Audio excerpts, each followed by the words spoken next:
Pessoal, olha só quem nos deu a honra de fazer essa visita no nosso stand, no nosso cantinho da ocitocina. É lógico que eu não podia perder a oportunidade de convidá-lo para esse podcast, Dr. Wesley Schunk, que é referência no Brasil em medicina integrativa funcional, e o tema preferido dele, eu acho que é muito parecido com o meu: jejum.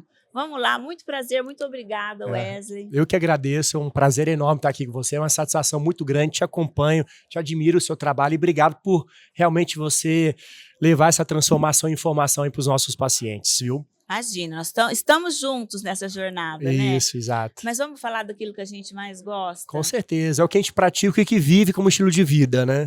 Eu vou começar contando uma historinha. Eu faço jejum há muitos anos, todo mundo sabe, já fiz jejuns longos, de 5 dias e tal, e meu marido nunca deu bola. Até um dia que ele assistiu uma palestra dele, aí ele saiu de lá assim, encantado com o jejum, começou a praticar jejum, já fez até jejuns longos também. Então, olha só o poder de convencimento dele, né? Eu uso muito, eu acabei de assistir sua palestra, a gente sabe que o jejum, eu costumo dizer que todos os artigos que eu procuro para geroprotetores, né, que fazem reversão de envelhecimento, está lá o jejum. Claro. Todos, né? Podemos começar por aí? Como é que você Claro. vê o papel do jejum aí nessa questão da senescência celular?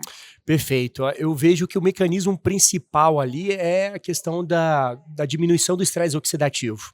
E essa implicação da diminuição do estresse oxidativo a preservar aí as nossas mitocôndrias, que são organelas ali que promovem a energia celular. E ele vai além disso, que é a questão da autofagia, que é dentro da mitocôndria ele faz essa mitofagia, então faz essa limpeza, essa faxina das células velhas e consequentemente implica diretamente aí na questão da longevidade da célula.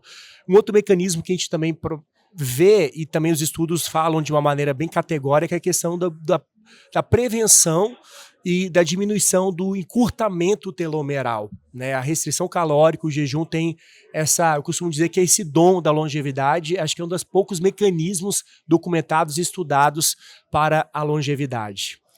Perfeitamente, comungo de tudo que ele disse aqui, e aí a gente sabe que tem vários tipos de jejum, né, Wesley? E aí, uma pergunta muito frequente que me fazem, eu vou jogar para você: quanto tempo de jejum para começar uma autofagia? Exatamente. Isso aí a literatura diz, né, que a partir de 24 horas você já tem um início dessa autofagia, lembrando, né, que você tem que fazer um jejum de água. Exato, né? Calórico que a gente fala, exatamente. Né? É a ausência total de caloria. Vou tomar um café, um chá. Você já perde um pouco essa essência aí desse jejum da autofagia. Então você vai beber água. Talvez você pode beber ali uma água com sal, mas vamos pensar nesse jejum clássico. Jejuns a partir de 24 horas, tendo ápice aí a partir de 48, 72 horas ali, onde a gente tem uma autopromoção aí da autofagia. Exatamente, mas ninguém vai sair por aí começando Claro. com 24 horas, nem com 72, né? Então, outra dúvida muito frequente, eu percebi que ele tem um esquema muito legal, tirei até foto lá, para aquela pessoa que nunca fez jejum. Como é que você acha que ela deve começar? Legal. Como a gente tem que literalmente começar preparando o terreno do paciente. Né? Então, assim, se você começar a fazer um jejum, uma pessoa obesa, que está inflamada, que tem uma resistência insulínica, ele vai ter uma certa dificuldade. A principal coisa que eu faço, ensino para os meus pacientes, para as pessoas que querem encorajar o jejum, é começar a fazer, principalmente, uma mudança de alimentação. Né? Hoje a gente vive aí numa sociedade que vive à base de junk food, carboidratos refinados, alimentos industrializados de maneira geral, isso dificulta demais para aquelas pessoas que querem começar a fazer o jejum. Então, primeiro, coma comida de verdade, né? Coma comida, né? Frutas, legumes, hortaliças. Então, você mudar esse padrão dietético inicialmente, porque você já vai melhorando ali, você está nutrindo o corpo do paciente com vitaminas, minerais, e a partir daí, o paciente começa a fazer uns jejuns mais curtos, que é o jejum noturno, né? Jantei por volta de 6, 7 horas à noite, acorda no dia seguinte, toma seu café da manhã. Já começou com um jejum de 12 horas. E a partir daí ele vai preparando o corpo dele, ele vai tendo vamos dizer, uma adaptação melhor para ele começar a fazer uns jejuns um pouco aí de 14, 16, 18, até ele chegar nos 24 horas, que existem umas regrinhas aí para fazer esse jejum de 24 horas. Pessoal, eu falo exatamente isso, né? Não adianta começar a fazer jejum comendo lixo, né? Exato. Então, a primeira coisa é comer comida de verdade, depois talvez aquela pessoa que está acostumada a comer de 3 em 3 horas, tirar os intervalos, né? Exato, E perfeito. aí vamos adiantando. E você falou aí na resistência insulínica, eu não consigo ver uma ferramenta melhor para tratar a resistência insulínica do que o jejum intermitente, né? Por uma razão óbvia. Você deixa de estimular a resistência insulínica, aí você deixa de estimular a produção de insulina e acaba ensinando o seu corpo de novo a tirar a energia da gordura, te trazer para uma situação de flexibilidade metabólica. Mas esses dias eu ouvi um médico, não sei se você viu, Hum. famosíssimo, que eu não vou Opa, citar o nome, mas muito famoso mesmo, falar que o jejum causa resistência insulínica. nossa. E eu fiquei assim, porque são pessoas formadoras de opinião, mas de peso mesmo, Uhum. assim, off eu te conto. Então, e outra coisa que eu ouço muito, muito das pessoas é: "Ah, mas você treina, você tem que comer. Você tem que comer antes do treino, você tem que comer depois do treino, porque senão não ganha músculo", É, né. Eu sou uma pessoa que eu treino em jejum e só como lá para 1 hora da tarde, mas perfeito. existe muita fundamentação científica nisso também, não tem, Wesley? Claro, até porque nós passamos no DNA, nós éramos caçadores e coletores. Em jejum, né. Em Ninguém dava jejum, café da manhã para o homem das não cavernas. tinha, né, essa comer uma coisinha antes de treinar. Então, assim, é claro que ninguém vai pedir para as pessoas que não estão adaptadas fazer uma atividade física em jejum. E então, assim, quando fala-se de atividade física de jejum para ganhar massa magra, é óbvio que para ganhar massa magra você tem fatores que têm ali uma fundamentação. Para ganhar massa magra, você tem que fazer uma atividade física resistida, você tem que estar com o seu sono equilibrado, uma alimentação, a janela de alimentação vai direcionar demais esse ganho de massa magra, assim como o seu equilíbrio hormonal. Não adianta nada um homem na andropausa com deficiência de testosterona, mulher na menopausa. E óbvio que a gente tem que ter esse equilíbrio dos hormonais, de alimentação, respeitando essa janela de alimentação, fazer uma atividade física e com certeza, assim, eu tenho diversos pacientes e eu sou um desses pacientes que pratica atividade física em jejum, eu tenho ali uma manutenção e um ganho de massa magra, associado com uma suplementação específica. Com certeza. Lógico que cada caso é um caso. Se você for um bodybuilding, se você for competir, cada caso é um caso. Mas assim, via de regra, como você disse, para você ter uma manutenção de massa magra, ganhar um pouco, a gente tem muitas publicações a respeito. E outra coisa que você citou lá e que eu falo bastante, eu até fiz uma live com o doutor Arthur Lemos recente falando sobre suplementação no câncer, ele acabou de lançar um livro sobre isso e a gente falou do jejum no câncer, né? Que também é um outro tema muito importante. Ele diz que ele prescreve, até falei com a Janaína Endócrino também, que trata muito câncer, Perfeito. prescreve muito jejum e tem muitos artigos falando sobre isso. Como é que você vê o jejum no câncer? Se a gente for olhar o mecanismo ali do câncer, né? Obviamente, todos os cânceres têm alguma disfunção na mitocôndria, todos os cânceres têm algum grau de inflamação. Se você for ver ali, as pessoas obesas têm 5 vezes chance maior de desenvolver um câncer. Então, assim, alguns cânceres têm algum grau de resistência insulínica. Então, assim, se você for pensar no mecanismo do jejum, ele atua diretamente nessas bases das causas, das principais origens de câncer. Fora que ele promove essa faxina, ele faz essa limpeza do nosso corpo e a gente sabe que as pessoas que desenvolveram o câncer têm ali, né, um terreno biológico totalmente poluído por metais pesados, tudo. É claro que é mais uma ferramenta, não é a principal, mas é uma das ferramentas que a gente pode estar introduzindo ali para os pacientes. E posso ir além também, pacientes que estão fazendo quimioterapia, que tem vários efeitos colaterais ali com o quimioterápico, fazem a quimioterapia de jejum, diminui assim drasticamente esses efeitos de náusea, vômitos, quando estão fazendo aí a quimioterapia. E não só diminui os efeitos da quimioterapia, mas tem várias publicações falando que o efeito da quimioterapia no câncer é melhor quando você jejua Olha, antes e a proteção das células saudáveis também, né, quando você faz a quimioterapia em jejum.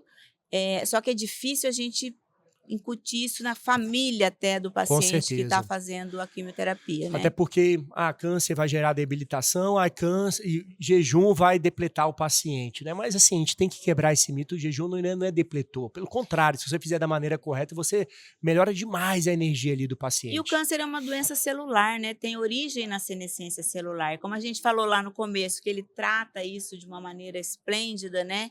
Então, eu sou muito fã do jejum, sabe? Que bom. E aí eu vou te perguntar, qual foi o máximo que você já fez de jejum ou você não é muito chegado a jejuns Jo longos? Olha, eu sou praticante dos jejuns mais curtos, mas o máximo 36 horas que eu já fiz. 36 horas foi um dia e meio ali praticamente fazendo de água, que não é tão simples assim, né? Então eu vou te desafiar. Opa! Eu já fiz alguns jejuns de 5 Uau, dias de água. de água com café e chá. Ok. Tá? Não precisei usar caldo de ossos, nada disso, que eu já sou Sal, sal sim. ok. Sal eu uso. Integral. Acho que isso é até legal falar, né? Porque, por exemplo, muita gente vai treinar em jejum, eu passo mal, é hipoglicemia. Às vezes não é hipoglicemia. O jejum elimina a água e junto vão os eletrólitos. Então, às vezes, uma aguinha com sal grosso Perfeito. já te ajuda, né? É porque geralmente a pessoa que faz o jejum, ela tende a fazer uma hiperidratação normal, Sim. né? Acaba espoliando bastante eletrólito. Então a regrinha de ouro para as pessoas que não estão adaptadas para fazer atividade física e jejuns longos é usar água com sal integral, com certeza. Até porque você está ali repondo os seus eletrólitos. Então, o desafio é o seguinte: Opa. eu tenho 2, você vai escolher um, tá? Hum, Eu gravei um podcast com a Janaína Endócrino a semana passada. E ela falou: Andréia, vamos fazer um de 7 dias? Falei: bora, vamos fazer um de 7 dias que eu ainda não fiz. Então, ela vai lançar, esse é um que você pode escolher. Mas tem um seguidor meu que é muito assíduo e ele me fez ele lançou o seguinte: o maior jejum comunitário do mundo. Então, ele quer o maior número de pessoas e ele lançou 3 modalidades. uau. O de 72 horas, o de 7 dias e o de 10 dias, Uhum. tá? Gente, é muito legal. Legal. Você, quando faz esses jejuns mais longos, isso não é uma coisa minha, eu ouço isso das pessoas. Quando chega na hora de quebrar, você fica com dó. Não quero, É, tô tão bem, por que eu vou comer? É uma coisa impressionante, né? A questão E a gente pode aproveitar por esse lado espiritual, né, do jejum, também, né? mais longo, né? Então, assim, aceita o desafio, tá? Pronto. Aceita o desafio com certeza aí. Ó, hein? Eu vou Ace- marcar olha aí, ó, ele no aceita o dia, ele vai ter desafio que fazer. desse Esse jejum do comunitário, ele vai ser em janeiro. janeiro. Depois da Esbórnia do final do ano, que todo mundo E exagerou. vai ser um retiro ou vai ser... Não, vai Não? ser do Brasil inteiro. Ok. Então as pessoas vão fazer, vão se marcar, vamos fazer essa Legal, pô, comunidade que aí do legal, que jejum, legal, muito bom. tá? Beleza. Eu acho assim, ó, além disso, né, a gente tem que entender, né, que hoje as principais doenças que eu falo, as doenças da civilização moderna, que a gente sabe que a gente vive uma pandemia de obesidade, as doenças hipertensão, doenças cardiovasculares, as doenças que mais matam, e fora uma enxurrada de pessoas que estão surgindo no câncer. Então, assim, o jejum tá aí para atuar diretamente na raiz dos problemas. Da origem da causa dessas principais doenças. Então, a gente, como médico, a gente tem que incentivar nossos pacientes a utilizar essa ferramenta ali, não só como um estilo de vida, mas como tratamento. Como tratamento. Então, é isso que realmente eu levo nas redes sociais, nas minhas palestras. Poxa, a gente aprende uma medicina muito pautada em cima de remédio, em cima de droga, mas por que não utilizar uma ferramenta gratuita, uma ferramenta que não gera efeitos colaterais, fazendo de maneira correta e que o seu corpo está preparado. Só que, infelizmente, existem os mitos, as crenças que impedem de as pessoas darem o primeiro passo e, principalmente, nós médicos, que a gente foi condicionados a não fazer jejum, comer de 3 em 3 horas, que a gente sabe muito bem por quê. Foi um grande equívoco da nutrição, né? Exatamente. Então, assim, a gente sabe quanto que é importante e quanto que a gente tem essa importância aí dentro das redes sociais para levar o jejum como estilo de vida e tratamento de doenças. Eu ia até finalizar, que eu sei que você está com pressa, mas por último, né? Tô por conta. Muitas pessoas falam assim, primeiro, um erro, querem usar o jejum como uma estratégia emagrecedora. Ele pode funcionar e pode não, e depende de várias causas, né? E tem pessoas que eu nunca emagreci com jejum, porque depende muito do estado metabólico Claro. daquela pessoa, né. O que Uhum. que você me fala de usar o jejum aí no emagrecimento? Olha, eu sei que o jejum foi uma porta de entrada para o emagrecimento, ele se torna é a grande porta de entrada, e se tornou extremamente popular, porque muitas hoje se difundiu muito nas redes sociais, blogueiras, Uhum. influências que fazem bastante disso.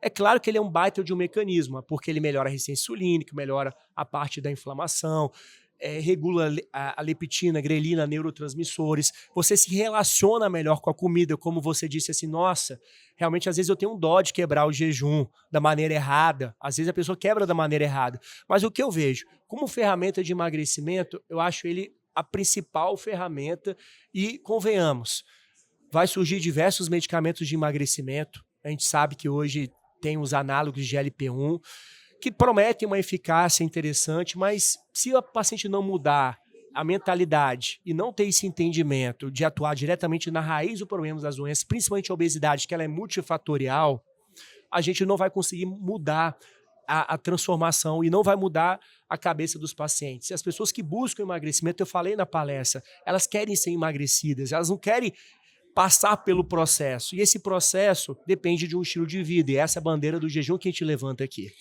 Inclusive você falou uma coisa, assim, que eu acho que faz todo sentido. As pessoas têm que entender que elas emagrecem no jejum, não é por causa da falta da caloria, é porque você tratou um problema metabólico Isso. chamado resistência insulínica. Assim como uma inflamação, assim como outras coisas que Quando estão você envolvidas. trata a resistência insulínica, você volta, seu corpo reaprende como tirar a Isso. energia da gordura e aí você começa a emagrecer, Com certeza. né. Então, eu acho que é isso que as pessoas então aí a pessoa fala assim: "Ah, eu fiz 1 mês de jejum e emagreceu". É. Gente, a gente leva 1 ano para tratar uma resistência Claro. insulínica. E não é só isso também não, e tem que entender essas pessoas que como é que estão levando a janela de alimentação. Sim, o que come O na que janela de come, porque o tão alimentação. quanto importante é o período do jejum, mas o que você se alimenta. Qual é o Exatamente. tipo de alimentação? Qual que é a sua nutrição? Qual a estratégia que você tem levado? É uma mediterrânea? Enfim, só que o grande erro das pessoas é o quê? Final de semana faz o jejum bonitinho, mas final de semana chuta o balde e quer fazer um jejum compensatório, né? Aí é aquele clássico, jantou domingão, aliás, sexta-feira, sábado, começa a esborne alimentar, aí domingo faz o almoço ali por volta de 2, 3 horas da tarde e só vai comer na segunda-feira, meio-dia ou na hora do almoço, tentar fazer um jejum compensatório. E, obviamente isso não vai funcionar, isso não vai ter eficácia nenhuma. Você tem que ter constância. Constância, A constância, exatamente. levar isso, né? E associado com estilo de vida, atividade física para manutenção de ganho de massa muscular, ter a sua parte hormonal. Aí vem a medicina integrativa. O jejum é mais uma ferramenta que você pode introduzir aí dentro dessa gama de oportunidades. Eu sou totalmente nessa linha. Eu acho que vira um estilo de vida e convido vocês a experimentarem, vale muito a pena. Wesley, eu vou pedir para você deixar uma mensagem final. Primeiro, eu vou te Eu que agradecer agradeço. grandemente É. e vou pedir para você deixar uma mensagem final aqui para o nosso público. Ó, agradeço pela oportunidade, parabéns mais uma vez. Eu fico muito feliz de falar sobre esse tema, porque é o meu estilo de vida, é a bandeira, sou um grande entusiasta. E ver colegas profissionais que defendem isso, realmente a gente se sente pertencido. Isso. Porque lá atrás, sério, eu me senti um peixe fora d'água. Né? Então, eu estava até conversando com uma colega que ela me entregou um livro que ela falou assim, nossa, você foi o meu grande incentivador. Ela falou de autofagia, um livro falando só de autofagia. Então, assim, a mensagem que eu dou, tá? É para vocês que querem dar o primeiro passo no emagrecimento, não só no emagrecimento, mas prevenir doenças. Você comece a quebrar e começar a introduzir o jejum como esse estilo de vida, porque realmente você vai ter vários benefícios.